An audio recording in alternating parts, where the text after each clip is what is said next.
Welcome back to STL Live. I'm Sarah Thompson, and my guests are from the Missouri Humanities Council.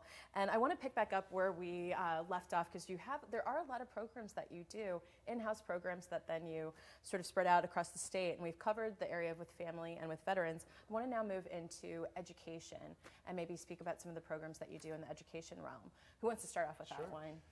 We offer several programs in the education field. One is a Civics Education Initiative that we partner with the Kinder Institute on Constitutional Democracy at University of Missouri. And that's a program that offers workshops to K through 12 civics teachers, high school essentially civics teachers throughout the state of Missouri. In addition to that, we run a speakers bureau in partnership with the State Historical Society of Missouri. And that's a program that has a continually updated roster of 30 to 35 scholars, historians, experts who can speak on any number of fields in Missouri history and culture, and are available for speaking engagements to community organizations. And lastly in that, we also have an exhibit program, so a traveling exhibit.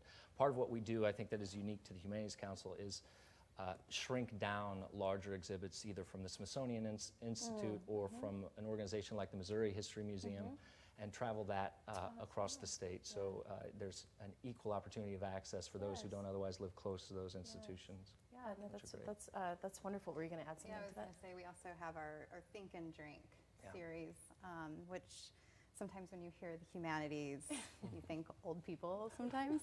So this is our way of connecting younger people to some of the civic topics that we can cover.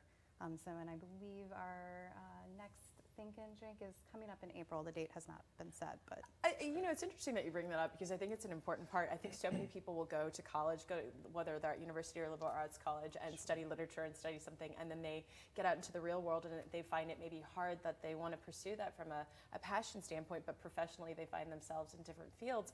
But kind of what I'm hearing you saying is that this is sort of the next phase of that for people, that you can still stay engaged. There's events that you can go to, there's social events that can go to, and then the real world practice of keeping the humanities kind of channeled in all these different aspects of people's everyday lives. And those are also the subjects that continue to be referenced in current issues and in relevant topics. Those are the sort of underlying issues that provide context and historical background to otherwise seemingly new ideas, which are great. You have an event coming up on April 15th, is it? Or 1st? No, 1st. It's a women's workshop. Tell me about the women's workshop. Yeah, with the Veterans Writing Workshops in St. Louis, we partner with the St. Louis Public Library, and we're really excited to announce that we are taking our model and we're making a woman-specific workshop. So that will begin in April, and to register for that, you can either find more information on our website or go to the St. Louis Public Library's website. That's great. We're going to cover, before we wrap things up, grants, because obviously you work with tons of nonprofits across the state. They're requesting funding from you to help them enact their programs. So tell me about the grants and when the deadlines are for that. So that's a great opportunity. Yearly, we can reach up to 150,000 Missourians every year through our grants program, supporting 50 to 100 organizations. So we divide our grants into two categories here. We've got what we consider a mini grant, which is a grant amount of up to $2,500, and a major grant, which is grants amounts up to $10,000. The mini grants are available quarterly. Again, it's a competitive application process, and I believe the next deadline for those is May 1st. The major grants are awarded twice yearly, and the upcoming deadline for that is April 1st. And those are nonprofits and individuals who can apply for them? Or just Missouri-based nonprofits, correct. Nonprofits. The last thing I did want to touch on is this one sort of, I would call it maybe a cornerstone, is heritage, the area of heritage. Tell me more about that in this last part of our interview.